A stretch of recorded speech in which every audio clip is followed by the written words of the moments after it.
Bienvenue au podcast de RefTech System, une série de balados axés sur la robotisation, l'automatisation, la culture d'innovation et bien plus encore.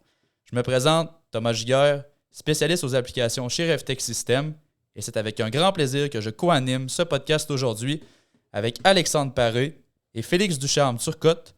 Donc, je me présente Alexandre Paré, je suis cofondateur de RefTech System. Aujourd'hui, avec Félix Ducharme-Turcotte. Je te laisse te présenter, Félix. Bonjour à tous. Dans le fond, je suis chef département de Data TI Intelligence artificielle. Ça va faire à peu près 1 an et quelques que je suis avec RefTech. Yes. C'est ça. D'accord. Merci, Félix, de ta présentation. Si tu peux nous parler de c'est quoi l'intelligence artificielle? Oui, bien, en fait, l'intelligence artificielle, c'est un peu comme donner aux ordinateurs la capacité d'apprendre, faire des choses intelligentes, un peu comme reconnaître des images, comprendre le langage ou prendre des décisions. On programme les machines pour qu'elles puissent s'adapter à différentes situations et apprendre de l'expérience, un peu comme nous, les humains, on apprend. Par exemple, on peut penser entre autres aux assistants vocaux sur les téléphones, exemple iPhone ou Samsung, qui utilisent l'intelligence artificielle pour comprendre ce qu'on vous dit, puis qui peuvent même nous répondre. En gros, c'est vraiment une technologie qui permet aux machines d'agir intelligemment dans un peu n'importe quoi. Parfait. Merci, Félix. Et puis, comme d'entrée de jeu, ce qu'on tenait à faire, c'est un petit parallèle là, pour voir un peu l'évolution de la robotique, comment ça a un peu débuté, comment ça a évolué, qui va nous mener un peu à pourquoi les données sont de plus en plus importantes pour les cellules robots, puis comment qui sont quelques exemples concrets de comment on les utilise dans une cellule, puis comment concrètement qu'on peut observer ça en usine. Donc, on fait une comparaison avec les solutions un peu du téléphone, simplement pour vulgariser cette évolution-là de la robotique. Quand on a commencé là, en robotique, on parle de Unimate, là, qui, les années de mémoire, c'est les années 1950, qui était le premier robot sur les lignes de production de GM. La programmation, c'était une disquette perforée, donc c'était selon les trous, comment ils étaient positionnés sur le disque, qui allait donner comme le programme au robot. Fait qu'on parle d'une stratégie ou d'une façon de programmation qui n'est pas très évidente, peu flexible, pas nécessairement de rapidité non plus. On parle d'une expérience ou utilisateur ou programmeur qui était vraiment un peu, qui était vraiment complexe, mais c'était les débuts de la robotique à cette époque-là. Par la suite, ce qu'on a vu beaucoup, c'est de l'évolution. Là. On a beaucoup associé la robotique au domaine des fabricants automobiles. Donc, des productions low mix, high volume. Donc, il y avait, on va dire, les robots pouvaient travailler longtemps sur un même produit. Donc, si on le ramène en termes de programmeur robot, c'est que le robot va rouler, on va dire, le même programme avec les mêmes trajectoires pendant une très grande période de temps. Donc, la flexibilité de s'adapter aux changements dans l'environnement, d'utiliser des données pour s'adapter n'était pas vraiment présente à l'époque, étant donné qu'on roulait le même programme pendant vraiment longtemps. Après ça, qu'est-ce qui est venu dans le développement de la robotique? Ça a été la programmation hors ligne.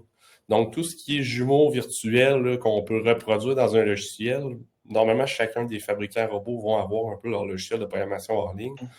Donc ça nous permet, là, on voit un peu l'introduction des données dans le monde de la robotique par un logiciel qui va rouler sur l'ordinateur, qui va utiliser les mêmes données que la cellule en vrai dans la ligne de production. Là, on parle ici des frames de référence ou autres de la cellule robot. Donc on voit que on commence à jouer un petit peu avec les données, mais c'est possible de programmer à distance et de programmer de façon virtuelle la cellule robot sur laquelle on va travailler. Ensuite, c'est sûr que la robotique s'est détachée tranquillement, pas vite, un peu du milieu automobile, où on a une chaîne de production en continu qui est remplie de robots, puis qu'il n'y a pratiquement personne sur la chaîne de production. On a commencé à avoir des cellules un peu plus isolées qui faisaient une partie du processus de production, puis qui communiquaient de l'information avec le reste des processus. Ou le reste du procédé ou la ligne de production. Donc, au lieu d'avoir une ligne complète, on pouvait avoir une ligne de production où, à un moment X sur la ligne, on avait un robot qui allait faire une application donnée, puis passer la POC au restant de la ligne de procédé. Donc, c'est vraiment moins une ligne pleinement, on va dire automatisée, robotisée, mais c'est la cellule robot va prendre l'information de qu'est-ce qu'il y a en amont sur la ligne, va traiter, va réaliser son application, puis va donner un livrable à la suite sur la chaîne de production. Donc, c'est là qu'on voit un peu des transferts de données aussi entre l'intrant, qu'est-ce que la cellule va faire et qu'est-ce qui en sort de cette cellule. Et ensuite, ben, on a eu beaucoup là, dans les dernières années une beaucoup d'évolutions, principalement dans les logiciels, mais aussi sur les robots réels. Au niveau de la facilité de programmation et la facilité de l'intégration, on voit de plus en plus de logiciels développer on va dire des add-ons sur ce qui est génération de trajectoire, par exemple. Donc, faire l'importation d'un CAD, d'un dessin industriel, puis faire la modélisation de notre fan de peinture pour avoir une certaine programmation automatique de peinture d'une surface. Donc, on voit aujourd'hui, là, c'est vraiment ça qui pop un peu partout dans les logiciels. C'est des add-ons de palettisation virtuelle qui sont de plus en plus user-friendly, basés sur des données. On a aussi beaucoup de palettisation mixte. Quand on regarde, par exemple, pour Walmart, la palettisation dans les entrepôts pour Walmart, c'est une espèce de Tetris 3D qui est palettisé en fonction de comment la palette va se dépiler une fois qu'elle va arriver dans le Walmart. Fait que toutes ces nouvelles add-ons-là travaillent de plus en plus avec les données puis viennent donner vraiment beaucoup plus d'intelligence aux différentes cellules robots. Puis comme on dit, Félix va nous parler un peu, là, c'est pas toujours de l'IA, Félix, je pense qu'on croise dans les différents projets. Oui, bien, tout à fait. On peut le séparer un peu en trois. Dans le fond, il y a la paramétrisation, l'algorithme mathématique qui est comme le niveau le plus simple. Donc, nous autres même, on peut programmer des règles mathématiques qui vont prendre des décisions quand on a une cellule robotique. Ensuite de ça, il y a le côté IA qui suit, qui est un petit peu plus complexe, que là, c'est vraiment des algorithmes qui vont faire de la régression, qui vont venir faire un choix qui n'est pas tout le temps évident à comprendre pour l'humain, mais qui peut donner un certain sens sur la cellule robotique. Ou autre que des cellules robotiques, évidemment. Puis le plus complexe, ce serait vraiment le deep learning, que c'est l'intelligence artificielle qui va apprendre par elle-même avec certains poids pour venir optimiser vraiment le processus qu'on essaie de faire. Fait que le deep learning, ça devient le plus complexe. Puis c'est important de comprendre que c'est pas tout le temps le plus complexe qui est le mieux pour la situation qu'on veut automatiser. Parfois, juste garder ça simple, garder ça avec des équations mathématiques que nous autres, on peut comprendre, ça peut être suffisant. Mais quand on atteint une certaine limite de ce que nous autres, on est en mesure de développer, ben là, c'est là qu'on peut se tourner vers l'intelligence artificielle qui est un peu plus complexe. Puis on peut faire un parallèle. Là. Souvent, on demande à nos clients, nos manufacturiers, qu'on rend compte de ne pas, on va dire, partir en peur avec l'intelligence artificielle, de voir des systèmes extrêmement complexes. Souvent, juste dans une bonne analyse de qu'est-ce qui est pris comme décision par un opérateur sur la chaîne de production, on est capable de sortir les variables avec lesquelles on va travailler, puis on est capable de voir si on est capable de garder ça assez simple pour développer des algorithmes mathématiques fixes. Là. On va le voir tantôt dans les exemples, le genre de système qu'on a travaillé, mais des fois, il y a beaucoup de projets qui sont simples, qui sont au niveau oui, c'est une intelligence artificielle parce qu'il y a une prise de décision qui est prise par le système, mais c'est des algorithmes mathématiques fixes. On a juste pris le temps de bien l'analyser et bien les développer. Puis le tout part des données. Je ne sais pas si tu es d'accord avec moi, Félix, là-dessus. Oui, vraiment. On ne peut rien faire sans données. Puis c'est ça qui est le plus difficile aujourd'hui, c'est avoir les données. On l'a vu un peu avec ce qu'Alexandre a dit. Les ordinateurs aujourd'hui sont rendus puissants. On est capable. Avant, c'était les ordinateurs qui nous limitaient dans l'acquisition des données. Aujourd'hui, c'est facile d'avoir des données, mais c'est lesquelles qui sont les bonnes. C'est vraiment ça qui devient important. C'est avoir les bonnes données au bon moment. Puis souvent, c'est ça. Au niveau des données, souvent, notre réflexe, il est une donnée, c'est un chiffre, nous, ce qu'on dit, ou c'est quelque chose, mais c'est plus que ça, je pense, à Félix.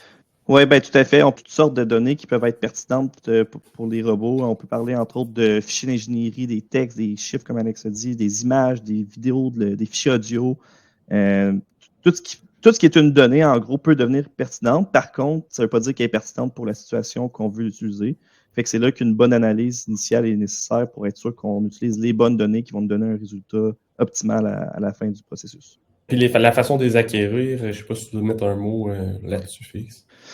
Sur la façon de les acquérir, oui, ben en fait, dans le fond, on peut les acquérir soit par... Des fois, les cellules, ils ont déjà des données qu'on donne à la cellule, au robot, que ça, on peut les utiliser. Des fois, c'est d'utiliser des capteurs qui sont dans la cellule pour venir acquérir les données en live. Fait qu'au fur et à mesure que la cellule roule, on peut obtenir des données de plus en plus, puis là, utiliser ces données-là pour enseigner des algorithmes. En gros, c'est pas mal ça. Là. Puis c'est d'essayer de le voir. Ce qu'on essaie de faire avec les clients quand on regarde les premières étapes d'acquisition de données, c'est essayer de créer de la valeur dans le processus d'acquisition et de classement des données. Autrement dit, de ne pas dire ça va être simple, on va mettre quelqu'un qui va puncher des chiffres dans un Excel à la fin de la ligne. Et d'un, cette personne-là, je pense qu'elle va se tendre quand même rapidement. Puis on ajoute un processus qui a pas vraiment de valeur justifiable. Puis des fois, on est capable, là, s'il y a déjà une prise de décision là, sur la ligne de production qui est prise, que l'opérateur va prendre une décision puis il va envoyer la pièce à A ou à B, par exemple. On est peut-être capable d'aller automatiser un peu cette écriture-là. Bon, est-ce que la pièce est allée dans A ou dans B? Il y a différentes façons de le faire avec des capteurs ou autre. Fait qu'on vient quand même pas ajouter une lourdeur à l'acquisition de données, mais garder quelque chose de simple qui va nous permettre de les acquérir, puis que ça soit pas lourd là, pour la personne comme on va dire, à puncher à mitaine les données dans un Excel. Ouais, puis plus qu'il va y avoir de données, plus que si ça nécessite un opérateur qui rentre manuellement, bien plus que ça en demande, c'est de plus en plus compliqué. Fait que c'est pour ça qu'avoir les bonnes données, puis vraiment se limiter à ces bonnes données-là, c'est important pour garder ça simple le plus possible. Exact. Qu'est-ce que ça apporte à une solution robot, là, les données et l'intelligence artificielle? Là? C'est vraiment d'optimiser le processus puis les tâches effectuées par le robot, donner une certaine intelligence, une flexibilité. Puis aussi, dans le fond, une solution adaptée à la réalité, fait réduire les coûts de production, l'espace plancher et le temps de cycle. On a regardé des projets dans le passé où ce que le client va arriver et va dire on veut automatiser 100% de qu'est-ce qui peut se passer sur notre chaîne de production, mais la réalité est que il y a une certaine notion à aller chercher dans les données. On ne peut pas faire un produit X si le produit Y vient de passer sur la ligne, par exemple. Fait que d'aller chercher ces données-là, ça permet de vraiment travailler une solution qui va répondre exactement aux besoins et non au worst-case scénario que peut-être qu'il arrive pratiquement jamais. Ensuite, c'est de maximiser des impacts ailleurs dans l'usine. On a des cellules robots qui, oui, remplacent des humains, mais vont gérer des commandes, vont gérer des cavités de presse, assurer de construire ou de réaliser, dans le fond, leurs tâches en fonction de compléter des commandes plus rapidement, en fonction de maximiser l'utilisation de presse. Donc oui, on a du retour sur l'investissement avec la main-d'œuvre qu'on sauve, mais on accélère le cash flow par compléter des commandes plus rapidement, donc facturer plus rapidement à nos clients.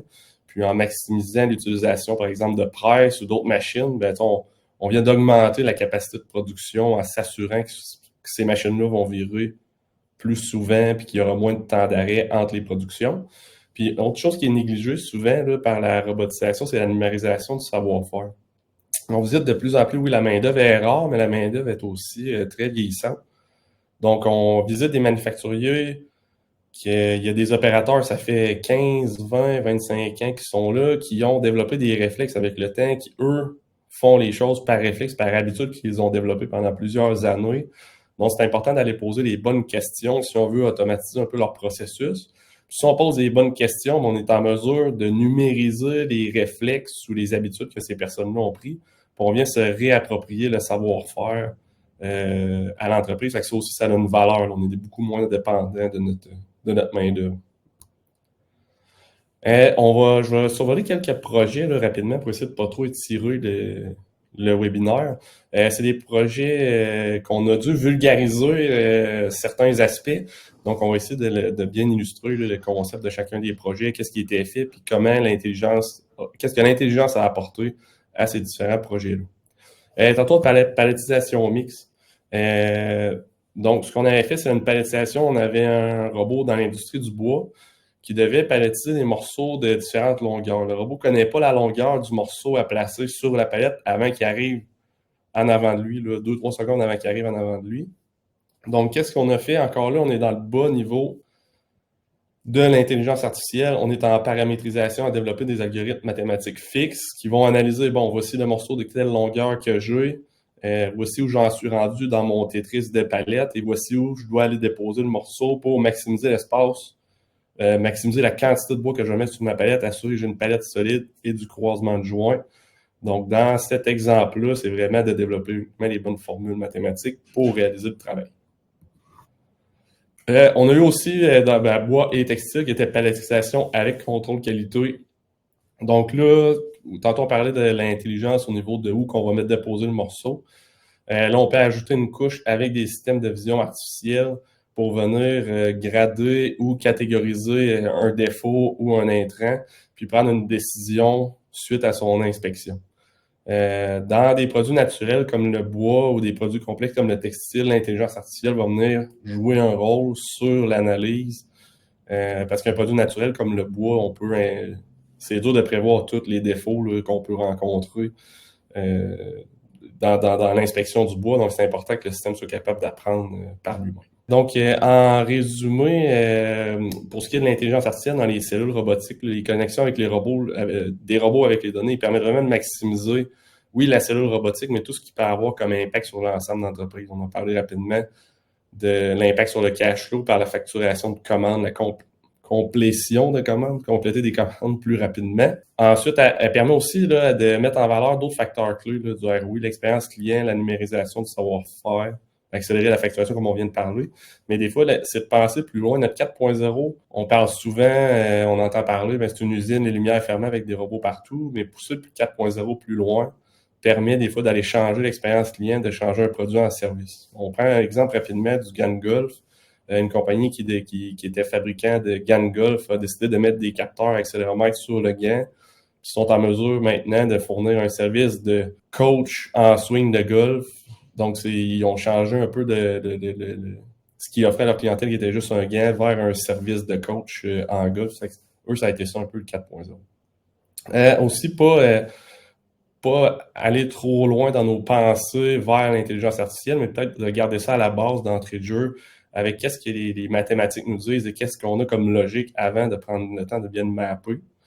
Ensuite, au niveau de l'acquisition des données, comme Félix mentionnait, là, c'est vraiment le nerf de la guerre là-dessus. Je ne sais pas si on a glissé un mot un petit peu sur les données. C'est être sûr que c'est les bonnes qu'on acquiert. C'est pas prendre n'importe quoi comme données. Puis si on prend n'importe quoi, on sera jamais capable, même si on va dans le plus complexe de l'intelligence artificielle avec le deep learning, on ne sera jamais capable de faire quoi que ce soit avec les données qui ne sont pas pertinentes à la solution. Fait que c'est vraiment prendre le temps de se poser la question, c'est quoi les données qui sont utiles pour la cellule. Exact. Puis quand on arrive là, dans le plus complexe, là, comme Félix a mentionné plus tôt, là, quand on arrive à la limite de la capacité de l'humain de faire le lien entre les données, là, c'est vraiment là que l'intelligence artificielle rentre en ligne de compte, là, devient utile là, pour notre projet. Avais-tu des trucs à rajouter, Félix? Sinon, on a peut-être dépassé un petit peu, mais... Ça fait le tour pour moi. Donc, on vous invite là, à nous réécrire si vous avez des questions. Merci. Merci tout le monde. Donc, merci les gars pour ce podcast, d'avoir pris le temps également aujourd'hui de tourner ça avec moi. Et merci pour le transfert d'informations pertinentes sur l'intelligence artificielle. Nous espérons que ce transfert de connaissances-là vous servira, cher auditoire, là, dans un futur rapproché. Si vous avez des questions, n'hésitez pas à nous rejoindre au podcast@revtechsystem.com, podcast@revtechsys pour commentaires et ou suggestions. Donc, n'oubliez pas de rester à l'affût pour les prochains épisodes. Puis au nom de l'équipe de RevTech System, je vous dis un gros merci. Puis on se dit à bientôt.